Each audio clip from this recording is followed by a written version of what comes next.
नवाज शरीफ की तस्वीर है या जो रमज़ान पैकेज पंजाब हुकूमत बांटेगी, क्या आप उसको इस्तेमाल करेंगे?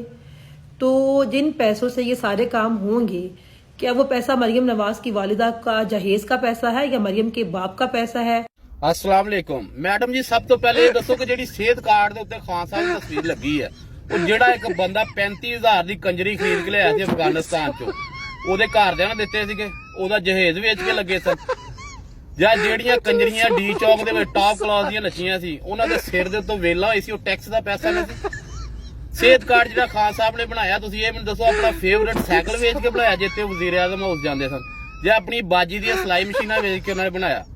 ਕੋਈ ਸ਼ਰਮ ਕਰੋ, ਜਿੱਥੇ ਆਵਾਮ ਦਾ ਫਾਇਦਾ ਹੁੰਦਾ ਉੱਥੇ ਤੁਹਾਡੀ ਦੁਸ਼ਮਣੀ ਹੁੰਦੀ। ਮੈਂ ਕਹਿੰਦਾ ਕਿ ਪਾਕਿਸਤਾਨ ਦੀਆਂ ਫੌਜਾਂ ਬਾਰਡਰਾਂ ਤੋਂ ਹਟ ਕੇ ਨਾ ਤੁਹਾਡੇ ਘਰਾਂ 'ਚ ਵੜਨ, ਤੁਹਾਨੂੰ ਇਹਨਾਂ ਚੀਜ਼ਾਂ ਤੋਂ ਰੋਕਣ। ਜਿੱਥੇ ਆਵਾਮ ਦਾ ਫਾਇਦਾ ਹੋਏਗਾ ਉੱਥੇ ਤੁਹਾਨੂੰ ਮਿਰਚਾਂ ਲੱਗਣਗੀਆਂ। ਪਤਾ ਨਹੀਂ ਕੀ ਮਸਲਾ। ਤੁਸੀਂ ਸਹੀ ਇੱਕ ਮੁਲਕ ਦੁਸ਼ਮਣ, ਇੱਕ ਗਰਦਾਰ ਪਾਰਟੀ ਬਣ ਗਈ ਹੈ ਪੀਟੀਆਈ, कि जिरा बंदा आवाम का फायदा करेगा। तुसी की कीता 3.5 साल?